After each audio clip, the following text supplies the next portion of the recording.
Kiai tugasnya hanya al-amru bil ma'ruf wa nahyu anil munkar. Maka kalau ada, maaf pemerintah, maaf Pak Menteri, maaf Pak Wali Kota, maaf Pak Bupati, kalau dia kiai berbeda dengan pemerintah, itu kiai yang bagus, kiai yang peduli dengan negaranya, tidak mau kiai membiarkan negara ini hancur, tidak mau kiai membiarkan negara dalam kedoliman. Kiai tegur, kiai yang negor ini kiai yang baik, yang cinta negara, cinta bangsa. Kalau ada kiai berbeda, jangan ditangkap, jangan dipenjara. Kalau ada kiai berbeda, undang ke kantor kabupaten. Kiai wajib bicara politik supaya pelaku politik mempunyai akhlakul karimah, bukan pelaku politik yang preman, yang bajingan, yang akan merusak negara ini.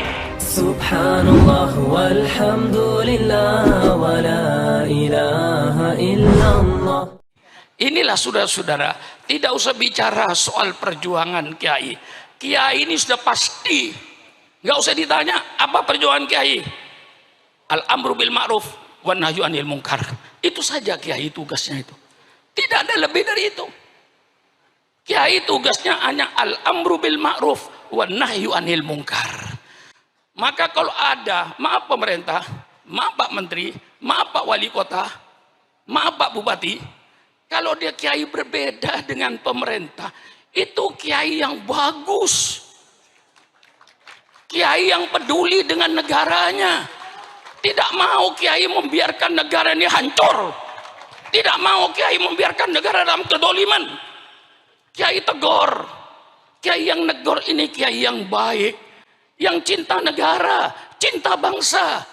Kalau ada kiai berbeda, jangan ditangkap, jangan dipenjara. Kalau ada kiai berbeda, undang ke kantor kabupaten.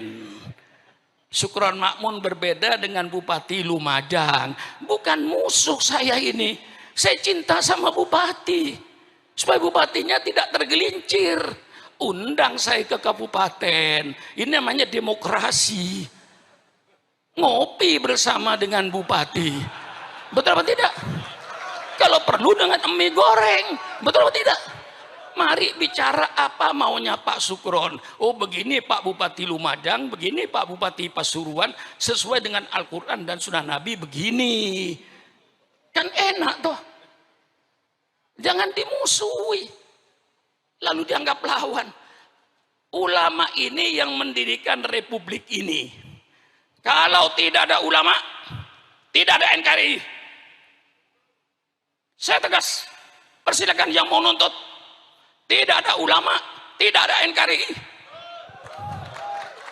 Saya berikan fakta. Karena yang sekarang jadi pemimpin ini orang yang tidak baca sejarah barangkali.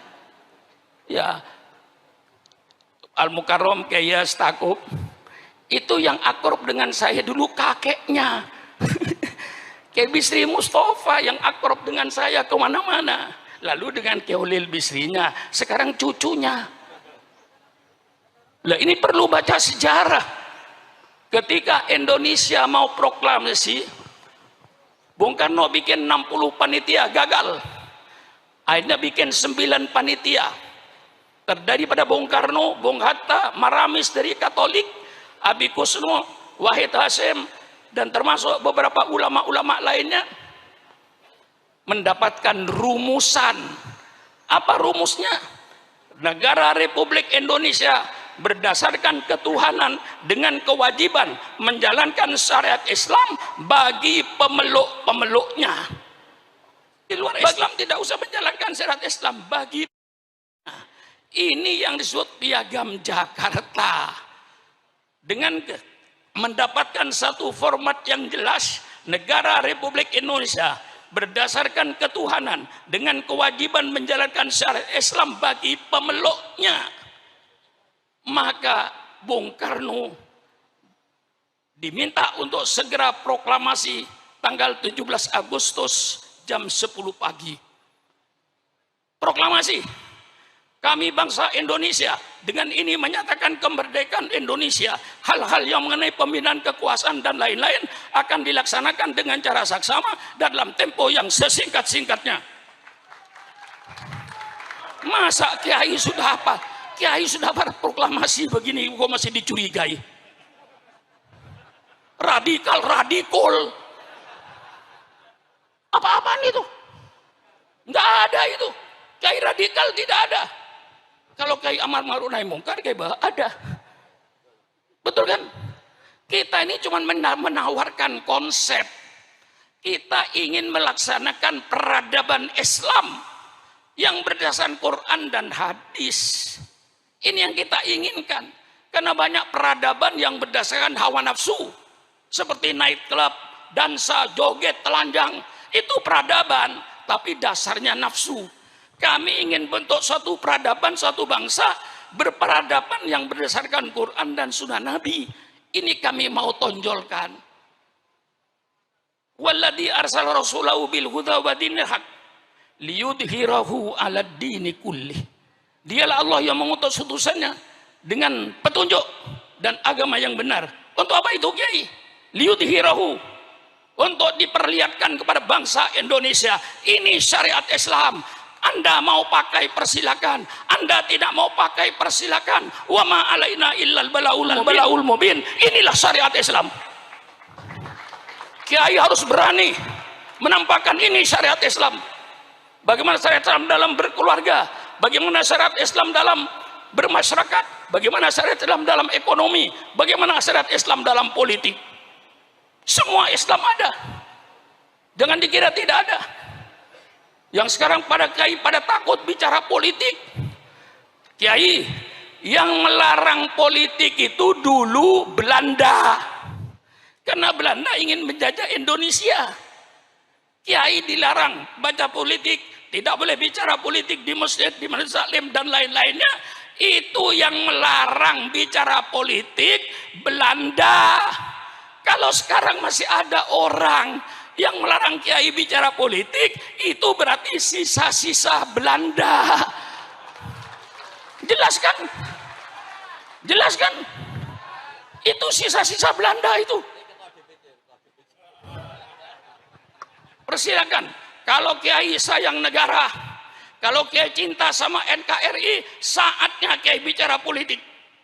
Politik Al-Quran, politik sunnah Rasulullah, bukan politik kebohongan, bukan pencitraan, tapi kejujuran politik yang diminta itu. Betul apa tidak?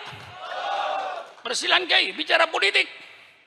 Politik Al-Quran, bicara politik, politik sunnah Rasulullah.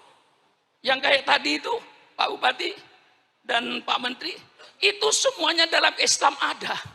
Jangan mempersulit urusan rakyat. Hadis, man waliya min amri ummati fasyaqqa alaihim fashquq alaih. Barang siapa yang memegang pimpinan urusan umatku, dia mempersulit urusan umatku, maka dia nanti akan dipersulit oleh Allah di padang mahsyar.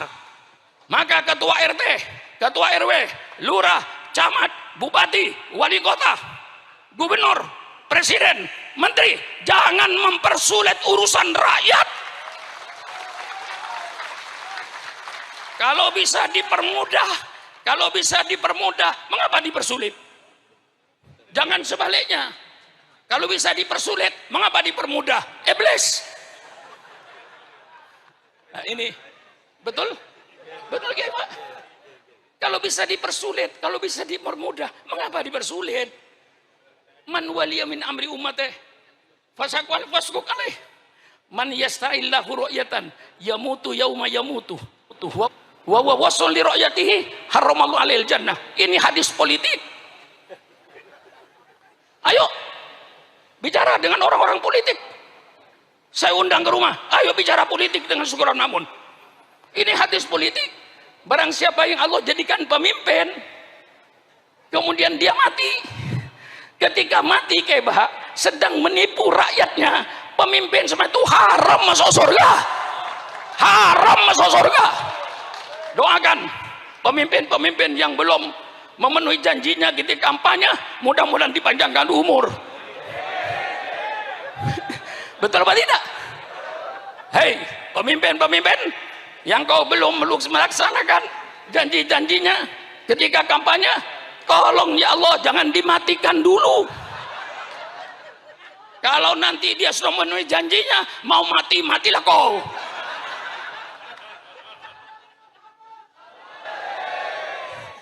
Kurang apa saya ini? 83 tahun. Nggak pantas saya bicara begini nih. Bukan waktunya sudah. Giliran Kebaha ini. Nih. Dulu ayah beliau yang akrab dengan saya. Namanya Ki Nur Salim kan. Itu paling akrab dengan saya. Di pesantren hampir tiap tahun saya ke situ. Sekarang putranya. Giliran sampian sekarang itu. Ini cucunya Mbak Hamid, bilang jadi wali. Lah iya, saya sudah nggak pantas sudah. Tapi karena saya katakan, hai bangsa Indonesia, jangan kau bangunkan macan tidur. Saya sudah tidur. Tapi kalau Islam kau ganggu, jangan coba-coba. Yang umurnya Syukron Makmun 82 tahun, Islam diganggu, komputer berputar 28 tahun.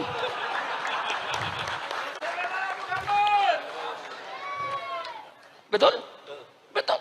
Nah, kalau saudara ingin tahu pemerintah, terus terang aja, Syukron Makmun, ketua RT, ketua RW, lurah, camat, sampai bupati, sampai presiden, semua yang ada ini tidak ikut berjasa dalam NKRI itu. Yang berjasa dalam NKRI itu siapa? Yang di kuburan itu. Kita cuma pandai makan jasa. Bapak Haji saya pandai makan jasa. Jangan hanya pandai makan jasa, tapi kau harus pandai pula berjasa. Orang yang hanya pandai makan jasa tapi tidak mau berjasa, itulah orang-orang yang hanya pandai berjoget di atas kuburan orang lain. Jangan kau berjoget di atas kuburan orang lain. Betul atau tidak? Mari kita berjasa.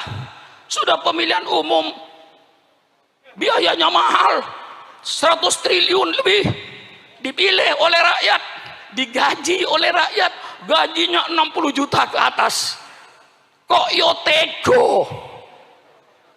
Sudah gajinya gede kok yo tego masih nyolong duit rakyat. Itu kemana perasaannya?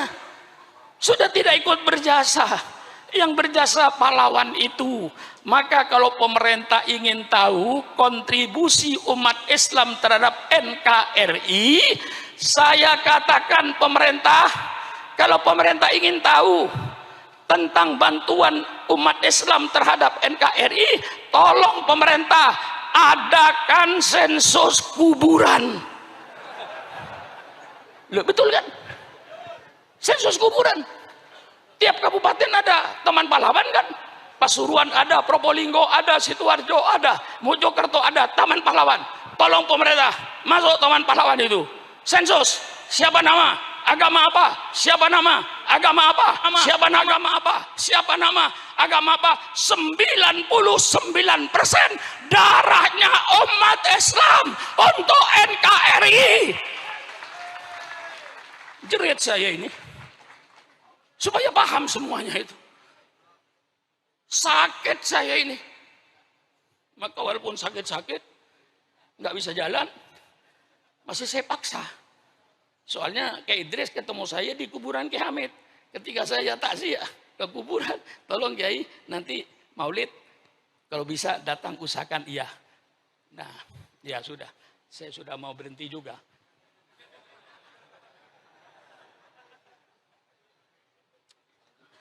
Nah, saudara-saudara, kalau di sensus kuburan 99% darahnya umat Islam. Tadi yang saya katakan kalau tidak karena ulama nggak ada NKRI. Jam 10 pagi proklamasi Bung Karno. Jam 3 sore angkatan Jepang datang kepada Bung Hatta. Dia bilang kalau 7 kata ini tidak dicoret, Indonesia Timur tidak ikut. Subhanallah. Pagi proklamasi, jam 3 Pak Saiful mau pecah Indonesia ini. Ya saya kenal betul dengan dia. Sama-sama NU-nya kok. Saya sejak dulu NU, tapi NU dulu. Tapi rupanya kembali ke NU dulu dia. Kalau NU dulu sama dengan saya. Apa? Ya, kalau NU yang macam-macam, ya tunggu dulu. Betul atau tidak? Kalau NU, ya ini sudah saya tahu dia kembali kok. Selalu merayu saya kok. Ke pesantren saya berkali-kali itu menunjukkan tanda rujuk itu ya. Iya, soal kelahian Pak Saiful ngerayu itu urusan dia lah, tapi yang jelas berhasil dia kok. Sampai saya bilang, tolong kalau betul Habib Taufik datangkan betul loh dia itu. Iya, yang saya minta temu sampean loh. Jangan dikira. Nggak ngomong dia. Baru ngerayu. Ya, pokoknya urusan ngerayu kasih dia lah. Nah ini saudara, jam 3 sore Angkatan Laut Jepang itu datang menghadap Bung Hatta. Kalau ini tidak dicabut, kami Indonesia Timur tidak ikut. Berarti waktu ada Republik Indonesia Timur, ada Republik Indonesia Barat. Tanggal 18, Bung Hatta kumpulkan lagi. Minus Pak Wahid Hasyim karena pulang ke Indonesia diganti dengan seorang ulama dari Sumatera. Perdebatan terjadi. Kata satu tidak bisa, ini sudah ditandatangani. Kata satu gimana? Nah nanti kalau pecah Indonesia ini dengan lapang dada wahai bangsa Indonesia dari Sabang sampai Merauke. Kalau tidak karena lapang dadanya para tokoh Islam waktu itu, NKRI tidak ada. Tegas saya. Tangkap aja. Saya sudah umur 82 tahun loh. Di penjara tinggal wirid aja. Lah iya. Saya sudah nggak ada apa-apa sekarang Pak Faibul. Nggak usah curiga dengan Sukron Makmun. Walaupun saya nanti aktif di NU, jangan curiga. Jangan curiga. Mau jadi menteri sudah ketuaan. Mau jadi DPR sudah ketuaan. Tidak ada yang ada depan saya kecuali kuburan. Di depan saya kuburan. Jabatan sudah nggak ada, sudah lewat semuanya itu. Kalau saya masih umur 60 tahun, sampean boleh curiga saya, takut disaingi jabatannya. Takut berebut menteri. Tidak bakalan sekarang sudah sampean mau jadi menteri aja. Saya sudah lihat kuburan situ tuh. Nggak usah curiga. Ini umur sudah umur tambahan. Berdebat dengan lapang dada. Tokoh Islam cabut 7 kata itu. Dicabut itu. Dengan kewajiban menjalankan syariat Islam bagi pemeluknya, cabut, coret. Tapi ulama minta gantinya. Gantinya apa? Maha Esa, lebih mahal lagi. Secara akidah lebih mahal lagi. Maka berubahlah Pancasila, tanggal 17 masih berbunyi, negara Republik Indonesia berdasarkan ketuhanan, ya, berdasarkan ketuhanan, tidak ada Maha Esa, berdasarkan ketuhanan dengan kewajiban menjalankan syariat Islam bagi pemeluknya. Tanggal 18 Agustus berubah. Indonesia berdasarkan ketuhanan yang Maha Esa, titik. Kalau seandainya ulama waktu itu tidak mau merubah dan tidak mau mencabut, ya tidak ada NKRI itu. Masa ulama yang dicurigai tidak cinta NKRI? Ong Kiai yang bikin kok. Nah, saya kira masih ada pembicara lagi ya. Nah, sudah. Ya biasanya saya ini pidato tuh ya 4 jam non-stop tanpa minum. Tadi itu saya hormati aja ngasih minum itu ya. Sebenarnya saya tanpa minum 4 jam juga nggak apa-apa. Allah sudah bikin tenggorokan saya spesialis. Insya Allah. Nah itulah saya sebenarnya banyak cerita. Tolong nanti kayak Bahak. Kita ingin membentuk satu peradaban yang berdasarkan Quran dan hadis. Peradaban berumah tangga. Peradaban dalam bermasyarakat. Peradaban di dalam ekonomi, peradaban di dalam politik. Intinya kayak Bahak, mengapa Islam bicara ini? Supaya anggota rumah tangganya berakhlakul karimah. Mengapa bicara ekonomi? Supaya pelaku-pelaku ekonomi itu berakhlakul karimah. Mengapa bicara politik? Supaya pelaku-pelaku politik. Ya, betul kan? Ya, enggak apa-apa dia desa itu terbuka Pak, terbuka. Ya, supaya pelaku politik, siapa pelaku politik? Wali kota, bupati, gubernur, presiden, menteri, anggota DPRD sampai DPR pusat dan pejabat tinggi, itu semuanya pelaku politik. Kiai wajib bicara politik supaya pelaku politik mempunyai akhlakul karimah, bukan pelaku politik yang preman, yang bajingan, yang akan merusak negara ini. Wassalamualaikum warahmatullahi wabarakatuh.